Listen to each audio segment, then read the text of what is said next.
So welcome to part 2 of the John Deere 100 project restoration. So it's a beautiful day out. It's pretty sunny, even if it's for February. It's kind of 45 degrees out, so I thought, I'm gonna work outside. Shop's kind of full, don't have really much room to work on painting or anything like that, and it's perfect weather to do some painting. So I'm gonna start taking some parts apart and we'll go from there.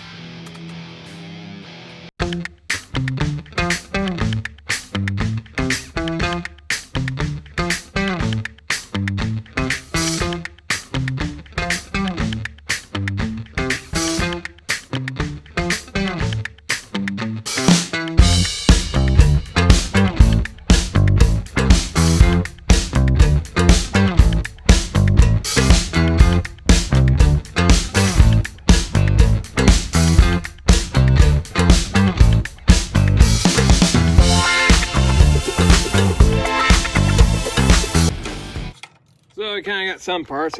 I'm going to take the seat completely off, but we're kind of getting down deep. I mean, this was kind of this part right here is your neutral safety switch, which you have to have in neutral when starting it up.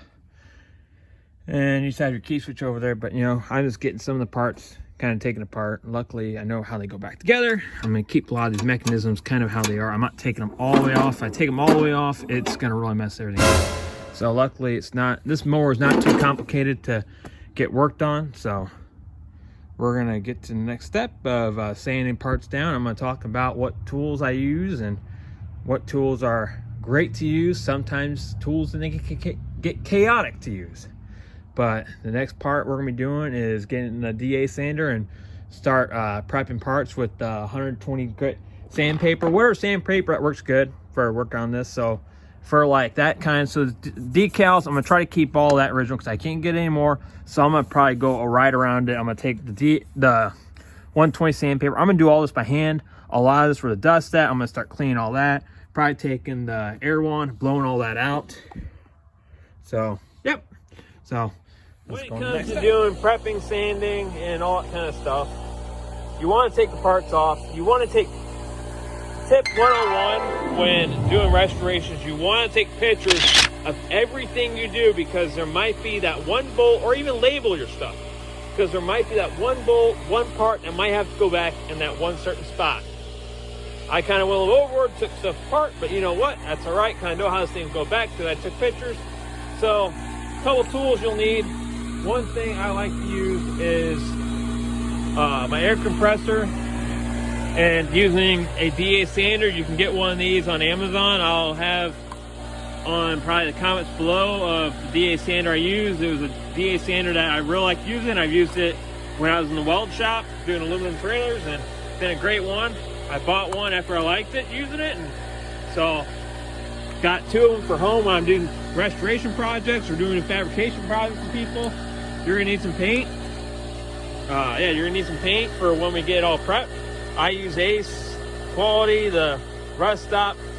So there's 2 different kind of paint. There's regular paint, it says John Deere paint. That's kind of your newer paint. And this kind of paint is more like for your older garden tractors, lawn tractors, back from possibly 90s and older. This is the paint to get that right color. So we're gonna use that. And then another thing, frog tape. Do not use the green stuff. The green stuff will rip the old logos off. Like on here I have that. We're gonna use the frog tape, tape over the logos, even like that decal right there. I'm gonna use the frog tape for that. Because if you use the green frog tape, it'll rip that logo right off. I had issues in the past with that because I want to preserve these old logos on this mower. I don't want the decals. I don't want to get rid of them, because if I get rid of them, they're gonna be hard to find. So I want to try to preserve them.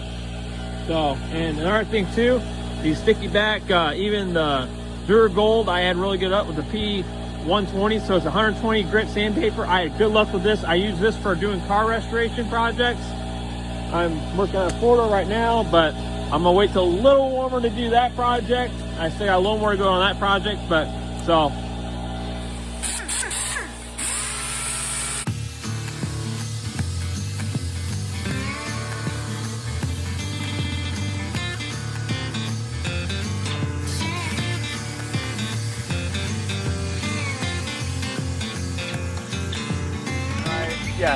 So when doing projects and stuff like these kind of parts, you want to I kind of try to go over all the rust to get it all clean. It's kind of like right there. So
I kind of got these parts looking a little better. I went around the decals. I want to save this. We're going to tape this decal off with the yellow frog tape because it won't rip that logo off, which that's what we want. We don't want it to rip off. We want to preserve the old logo. So that part's in. Got all that rust off, man. That's what we want. We want all the rust off. We want a clean surface. Look at that fun, clean freaking piece of metal right there. Yeah, there's a little bit of rust right here, but I can't get that. So when we get all painted, it's going to help preserve. This stuff's called Rust Stop. It's the best paint. I've had good luck with this Ace paint. I mean, it matches all my old mowers, what they should look like. It matches the old color, what should be.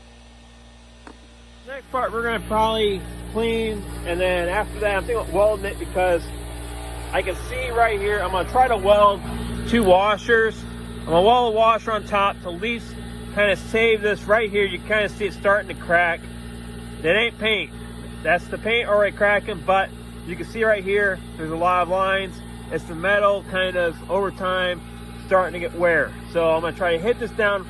But first, I'm going to sand it all down, get it all clean, and then hit it, kind of get it all leveled so at least it's flat. And then I'm going to start welding it. Possibly I'm going to weld 2 washers underneath it. So at least it helps preserve it. That's what we want to do. We want to help preserve it because eventually later on, the seat, I took the seat up with the seat spring, with the seat springs. What I'm planning on doing is I'm going to fix it so at least it'll stay intact and it's not going to break eventually when mowing. I'm going to show you guys about the sander.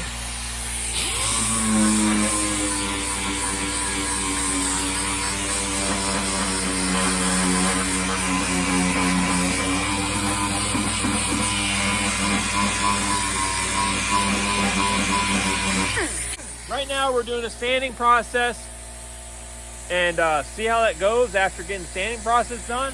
And then after that we're going to wipe it, kind of buff a little bit, get kind of clean. And then after that we're going to tape off and do the painting process after that. But my gosh, this DA sander I've had used it a whole year and it's really good at getting a lot of stuff out. I mean, for I think it's like 30 bucks on Amazon. I got 2 of them because I misplaced one and now I end up with 2 of them. But hey, they come in handy when you're doing restoration work, fabrication projects, people. So yeah, so we're going to go to the next step. After I get this sanded, we're going to be cleaning it, like kind of getting all the crap, all the dust off of it. So when we paint it, it's not going to bubble, not going to chip. Luckily, it's a nice day out, so it's not going to chip. With cold weather, paint will chip, or even flooding. We're just going to take our time, you know, doing when doing a paint job, you want to do it to perfection. You want to do the magnifique. You want to get looking beautiful. So that's what we're going to do with a lot of these parts to this mower. We're going to start cleaning it up. I got those parts clean. We're right now working on the back part for the seat part, and this is where the magic happens. I finally got the parts all sanded. So that's what I'm talking about, the yellow. I kind of just, you know, rip it apart, kind of, you know, make it so it fits over the decals. I want to say the original decals. we're gonna do a coat, see how it turns out. And you want to stay back, get it going a little bit. There we go.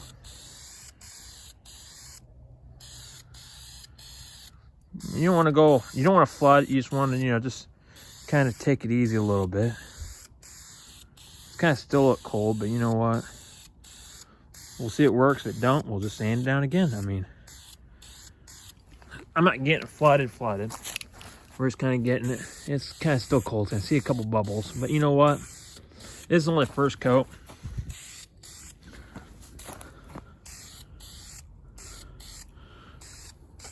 There we go. So we're gonna let that dry. Might get in a heated environment a little bit, but yeah. We're gonna get this project we're gonna get it. There you go. Another thing I forgot to mention is I finally got this clean, right? So that's what I'm talking about right there. So it's kind of bended up, so I'm gonna take a hammer.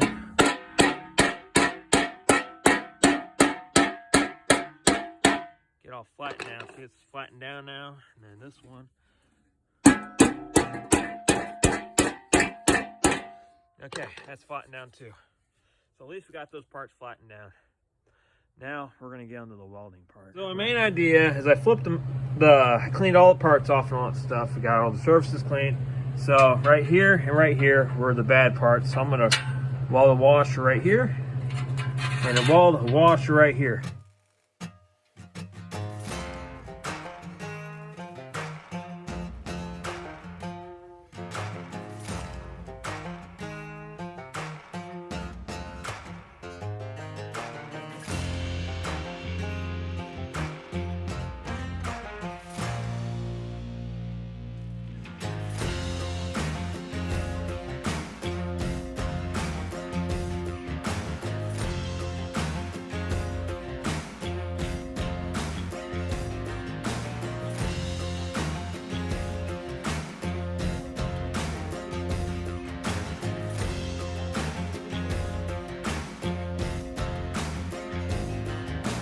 We got it all welded. I might have to clean it up a little more after I welded so much that, hey, at least it's got structure and it's not going to fall through when we put the seat back on, when we weld it back on, well, when we bolt it back on. It's kind of still cold out, so it's going to be on a halt for a little bit to do pour paint, and I tested a couple parts out to see if they get painted. It's still cold. So, yep, we're kind of on a halt for a little bit, probably for another week. So, at least we're getting some stuff done. But after bringing in the garage, I finally had it sit in the garage for about 2 hours. It's starting to get chilly outside, but my gosh, it's starting to give it new life again. I got one coat right now on it. It's starting to, it is getting chilly, so the paint wasn't starting to dry, but now, oh my gosh, you can see reflection in it almost. But you know what? It's getting closer to, I mean, just two little pieces right now. I got the back side of the paint, but, you know, I'm going to let it warm up a little bit outside, and then we'll get more parts. I mean, I'll work on the back part. Hopefully when it gets warmer. I mean, right now it's just too cold. But yeah, we're going to call it for a night, so gets ready for part 3 coming up. You know the drill. You know, every little thing, you know, every little piece, it comes in time. I mean, even with the cold weather, I mean, it kind of messed everything up, but you know what, it always takes time to get stuff done. So like, subscribe, comment below. You know, we're gonna get this mower little by little. I can't wait till it warms up because I'll be getting more parts. I said right now I got a couple parts on hold, won't be here till later this week, so get ready for part 3 coming up, hopefully next week or possibly in 2 weeks. So hey, at least for coming along on this project. So thank you for watching and have a great day.